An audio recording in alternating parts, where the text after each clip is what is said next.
We're talking about the stars of week 2. So this is where we kind of talk more about the players and not just so much with the team. If you have a player that you think is a star, go ahead and put them in the chat and we'll try to reference them as well. Make sure we give them some love. But the passing leader of the week was Aiden Childs with 363 yards. The rushing leader of the week was Kalel Mullings with 208 yards. The receiving leader of the week was Nick Marsh with 194. Helps out when you have a 77-yard reception at the end of the game, right, Zach?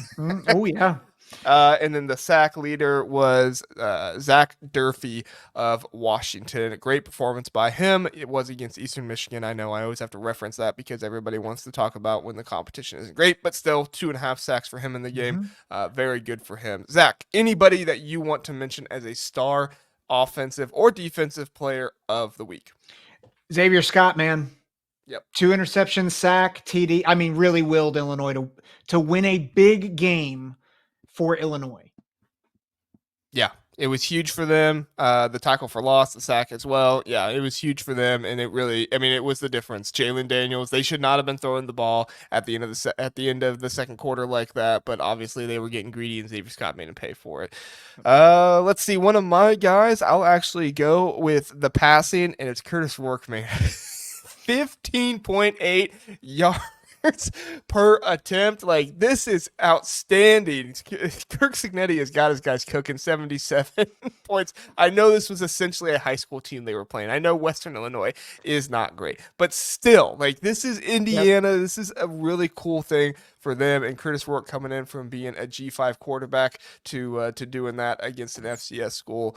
It was very, very impressive, so I got to give my guy Curtis Rourke his flowers. So, yeah, absolutely. All right, Zach, who is your next star of the week? You know, it was a loss.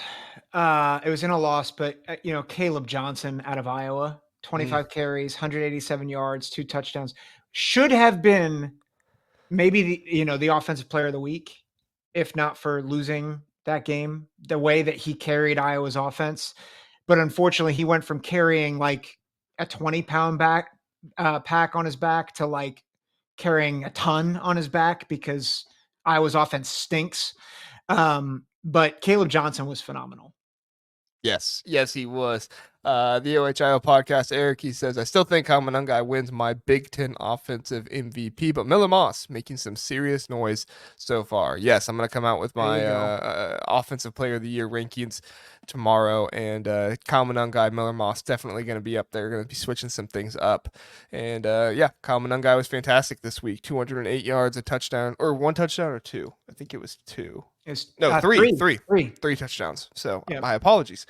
3 touchdowns for him. I do want to reference a wide receiver. Give me Jeremiah Smith, the freshman from Ohio State, his second game in a row with a touchdown. He exceeded 100 yards in this game, 119 yards of true freshman performances, like yardage performances. He now is top 5 twice. You know how many games he's played at college, Zach?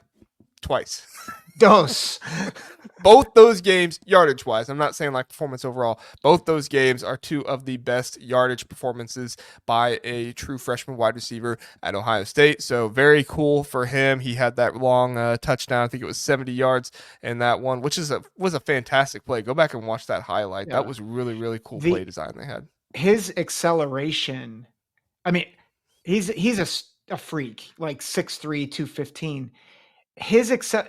Correct me if I'm wrong, his acceleration is like the best I've seen at receiver since Ginn.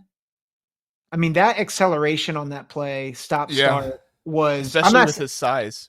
Yeah, I'm not saying he is like that. He's Ginn, but like at his size, start to run away from everybody. The kid keeps blowing me away because I did not think he would be this involved this early with this team, but he's insane. He is. He definitely is. All right, Zach, you got one now. I'm going to say Tommy Hill out of Nebraska, interception return for TD for a touchdown. I like essentially sealed the game. Like I know it was only 14-0 at that point, but it sealed the game. It like took all the wind out of Colorado's sails.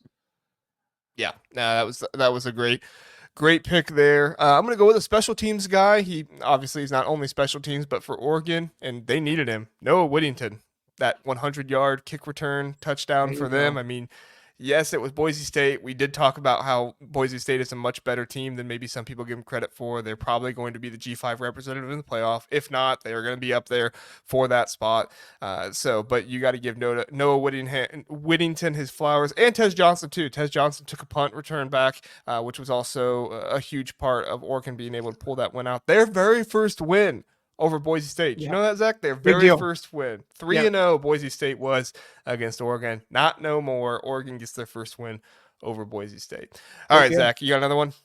I'll do one more. Nick Marsh, who you've got on their graphic, but Yep. I mean, maybe a program reviving touchdown. Yeah. Like 8 catches, 194 yards and a touchdown. But a program reviving 77-yard touchdown. Yep. Yeah. No, that was huge.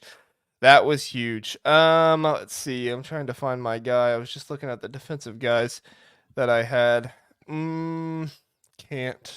Can't find him. All right, that's all right. I'll go with my backup if I couldn't find him. I'll try to find him during the commercial break and mention him. But Ty Felton, 11 catches, 152 yards. I know Maryland didn't win against Michigan State. Nick Marsh was obviously the bigger name to talk about, but you raise Nick Marsh, I'll raise you a Ty Felton. Ty Felton was fantastic last week as well. He is a really, really cool weapon for Billy Edwards and somebody he's going to need to keep utilizing if they want to really make some noise in the Big Ten this year. I don't think they will. It's Maryland, but it's a nice offense, which Maryland seems to have.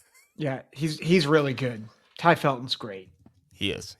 Could be in contention for offensive player of the year. Just saying. Yeah. Could be in it. So